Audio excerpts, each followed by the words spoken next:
Welcome to Gibeon Church. Di sini bukan tempat untuk orang sempurna, tapi tempat di mana kita disempurnakan oleh kuasa Injil dan kasih karunia Tuhan kita Yesus Kristus. Bapak Ibu Saudara yang terkasih, hari ini kita akan kembali merenungkan Katekismus Minggu yang ke-14. Saya akan membacakan pertanyaannya, kemudian kita akan bersama-sama membaca jawabannya, begitu juga dengan ayat Alkitabnya. Akankah Tuhan membiarkan ketidaktaatan dan penyembahan berhala kita tidak dihukum? Tidak, setiap dosa bertentangan dengan kedaulatan, kekudusan, kebaikan Allah dan melawan hukumnya yang adil. Allah murka atas dosa-dosa kita dan Dia akan menghukum dengan penghakimannya yang adil, baik di kehidupan ini maupun di kehidupan yang akan datang.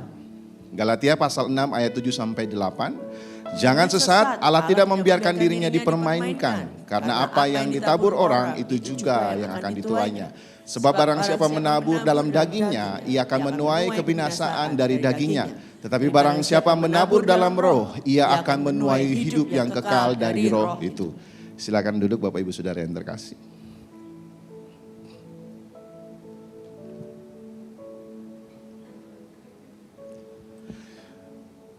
Saudara, budaya hari ini melatih kita untuk selalu melihat keluar. Ketika keadaan sedang tidak baik-baik saja, kita mulai menyalahkan sistem yang salah. Kita mulai menyalahkan orang lain. Tekanan yang berat. Bahkan kita dapat berkata bahwa dunia ini tidak adil. Saudara, tanpa sadar, kita cepat melihat dunia yang rusak, tetapi lambat mengakui hati yang rusak. Firman Tuhan menolong kita melihat lebih dalam.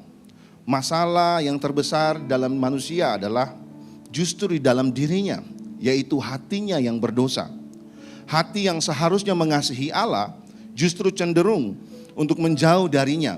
Dan hati yang seharusnya tunduk kepada Allah justru ingin menentukan jalannya sendiri. Karena hati manusia berdosa, maka hati manusia itu tidak benar-benar netral. Hati manusia pasti menyembah sesuatu. Jika dia tidak menyembah Allah, maka kita akan menjadikan hal lain sebagai pusat di dalam hidup kita. Pengakuan, kenyamanan, relasi, keberhasilan, keamanan, bahkan diri kita sendiri. Berhala tidak selalu berupa patung, saudara. Seringkali ia hadir dalam bentuk sesuatu yang kita cintai, sesuatu yang kita takuti, atau sesuatu yang kita andalkan lebih daripada Tuhan. Karena itu firman Tuhan dengan tegas berkata, jangan sesat. Allah tidak membiarkan dirinya dipermainkan. Allah adalah Allah yang kudus, benar dan adil. Ia tidak menutup mata terhadap dosa, ketidaktaatan dan penyembahan berhala kita. Setiap dosa adalah pemberontakan terhadap kedaulatannya, dan setiap berhala adalah penghinaan terhadap kemuliaannya. Apa yang ditabur orang, itu juga yang akan dituainya.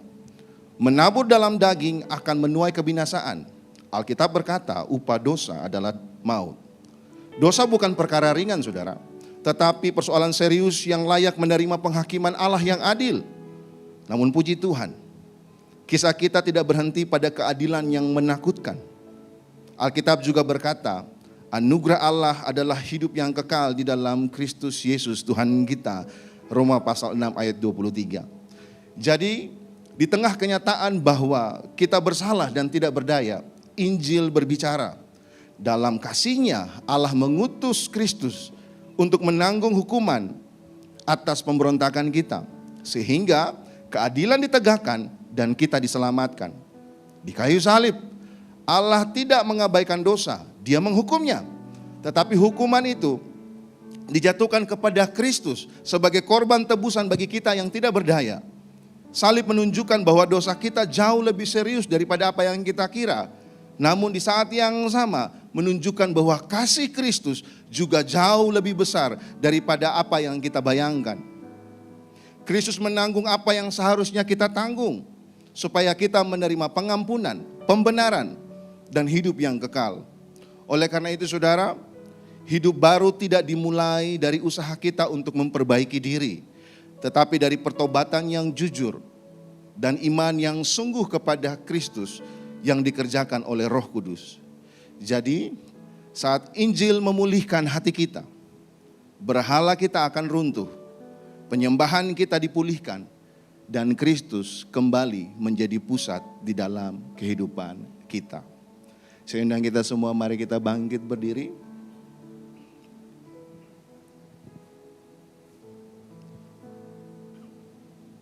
Saudara, ketika kita menyadari bahwa Kristus telah menanggung murka yang seharusnya menjadi bagian kita, mari kita bertanya kepada hati kita masing-masing. Apakah ada yang masih kita genggam hari ini, yang seharusnya kita lepaskan dan kita kembali kepadanya?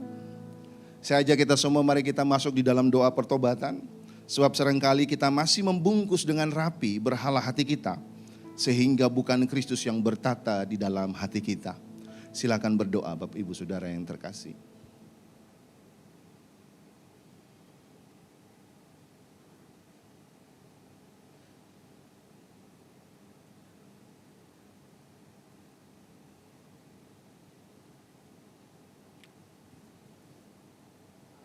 Bapak yang baik, kami sungguh bersyukur untuk perenungan katekismus pada hari ini Tuhan.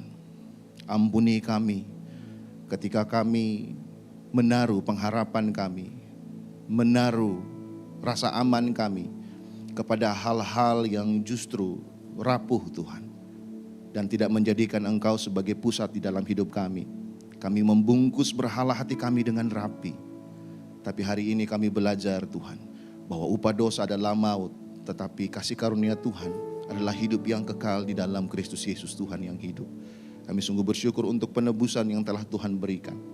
Bantu kami untuk terus selalu mengkalibrasi hati kami dan mengarahkan hati kami kepada Kristus, sehingga Kristus menjadi pusat di dalam hidup kami Tuhan. Terima kasih Tuhan. Di dalam nama Tuhan Yesus, haleluya. Amin.